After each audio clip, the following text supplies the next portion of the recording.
എല്ലാവർക്കും നമസ്കാരം. ശ്രീലളിതാ സഹസ്രനാമാവലി പഠനം 94-ാം ദിവസം. ഇന്ന് 931 മുതൽ 940 വരെയുള്ള നാമങ്ങളാണ് പറയുന്നത്.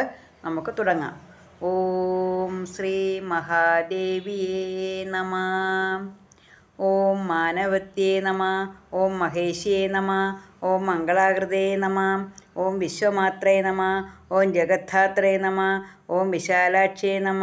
ഓം വിരാഗിണ്യേ നമ. ഓം പ്രഗൽഭായേ നമ. ഓം പരമോദാരായേ നമ. ഓം പരാമോദായേ നമ. എന്നൂടെ പറയാം. ഓം മാനവത്യേ നമ. ഓം മഹേശ്യേ നമ. ഓം മംഗളാകൃതേ നമ. ഓം വിശ്വമാത്രേ നമ. ഓം ജഗദ്ധാത്രേ നമ. ഓം വിശാലാക്ഷ്യേ നമ. ഓം വിരാഗിണ്യേ നമ. ഓം പ്രഗൽഭായേ നമ. ഓം പരമോദാരായേ നമ. ഓം പരാമോദായേ നമഃ. അപ്പോൾ ഇനിയും ഇതിൻ്റെ സാമാന്യ അർത്ഥം കൂടെ നോക്കാം.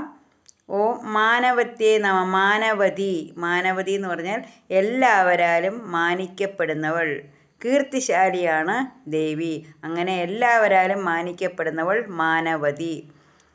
ഓം മഹേശ്യേ നമ. മഹേശ്വരൻ്റെ പത്നി മഹേശി. ഓം മംഗളാകൃതേ നമ. മംഗളാകൃത എന്ന് വെച്ചാൽ എന്താ? എല്ലാ ഐശ്വര്യത്തെയും പ്രദാനം ചെയ്യുന്ന ആകൃതിയോട് കൂടിയവൾ അല്ലെങ്കിൽ ആകാരത്തോട് കൂടിയവൾ. മംഗളത്തെ പ്രദാനം ചെയ്യുന്ന അല്ലെങ്കിൽ എല്ലാ ഐശ്വര്യത്തെയും പ്രദാനം ചെയ്യുന്ന ആകാരത്തോട് കൂടിയവളാണ് ദേവി. ഓം വിശ്വമാത്രേ നമ. വിശ്വത്തിൻ്റെ മാതാവാണ് ദേവി. പ്രപഞ്ചത്തിൻ്റെ മുഴുവൻ മാതാവാണ് ദേവി. ഓം ജഗദ്ധാത്രിയേ നമ. ജഗദ്ധാത്രി എന്ന് വെച്ചാൽ പോറ്റമ്മയുമാണ്. അത് വിശ്വത്തിൻ്റെ മുഴുവൻ മാതാവാണെന്ന് പറഞ്ഞു. അതോടൊപ്പം തന്നെ വിശ്വത്തിൻ്റെ, ഈ ലോകത്തിൻ്റെ മുഴുവൻ, ഈ പ്രപഞ്ചത്തിൻ്റെ മുഴുവൻ പെറ്റമ്മയുമാണ്, പോറ്റമ്മയുമാണ്. ധാത്രിയും കൂടാണ്, പോറ്റമ്മയാണ്. ഓം വിശാലാക്ഷിയേ നമ. വിശാലമായ കണ്ണുകളോട് കൂടിയവൾ. വിശാലമായ കണ്ണുകൾ എന്തിനു വേണ്ടിയാണ്? ഈ പ്രപഞ്ചത്തെ മുഴുവൻ നോക്കിക്കാണുന്നതിന് വേണ്ടി. ഇപ്പം ദേവിയുടെ കണ്ണുകൾ എല്ലായിടത്തും എത്തണം. അതിനുവേണ്ടി അത്രത്തോളം വിശാലമായ കണ്ണുകളോട് കൂടിയവൾ. ഓം വിരാഗിണ്യേ നമ. വിരാഗിണി എന്ന് പറഞ്ഞാൽ രാഗമില്ലാത്തവൾ. എല്ലാം ദേവിയുടെ തന്നെ സൃഷ്ടിയാണ്. ദേവിക്കറിയാം ഇതെല്ലാം ഞാൻ തന്നെയാണ് സൃഷ്ടിച്ചത്. തൻ്റെ തന്നെ വിവിധ ഭാവങ്ങളാണ് ഇവിടെ ഉള്ളത്. അപ്പോൾ എന്താണ് ഇനി അതിനകത്ത് പ്രത്യേകിച്ച് അതുകൊണ്ട് തന്നെ ഒന്നിനകത്ത് ഒരു രാഗമില്ലാത്തവളാണ് ദേവി. രാഗദ്വേഷത്തിൻ്റെ കാര്യമൊന്നുമില്ല. കാരണം ദേവി തന്നെയാണ് ഇതെല്ലാം സൃഷ്ടിച്ചിരിക്കുന്നത്. ഓം പ്രഗൽഭായേ നമ. പ്രഗൽഭ, എല്ലാറ്റിലും അതിൻ്റേതായ നൈപുണ്യമുള്ളവൾ. ഈ പ്രകൃതി തന്നെ ദേവി സൃഷ്ടിച്ചതാണ്. അതിനെന്തൊരു ഭംഗിയാണ്. പൂന്തോട്ടമുണ്ട്, വെള്ളച്ചാട്ടമുണ്ട്, മലകളുണ്ട്, പുഴകളുണ്ട്, എല്ലാം ഉണ്ട്. അപ്പം ഇതിൻ്റെ എല്ലാം എല്ലാറ്റിലും അതിൻ്റേതായ പ്രാഗൽഭ്യത്തോടു കൂടി സൃഷ്ടിച്ചതാണ്. അങ്ങനെ പ്രഗൽഭ.